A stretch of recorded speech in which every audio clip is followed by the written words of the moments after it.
আজকে যে এত বিপদে পড়বো বুঝতে পারিনি। চলো বন্ধু, তোমাদেরকে সবকিছু খুলে বলি ব্যাপার।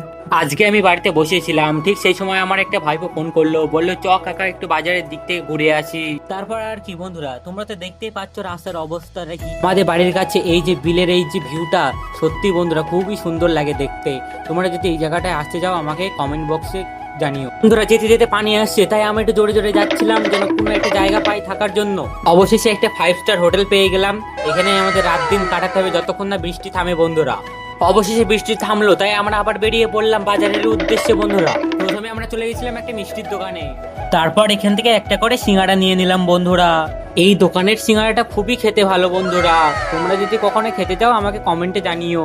তারপর একটা নিয়ে নিলাম কালাকান বন্ধুরা, এই কালাকানটা সত্যি খুবই খেতে সুন্দর ছিল, খুবই দুর্ধর্ষ ছিল। তারপর চলে গেছিলাম একটা চায়ের দোকানে, আমি ততক্ষণ চা খাই বন্ধুরা। তোমরা আমার চ্যানেলটাকে সাবস্ক্রাইব করে দিও।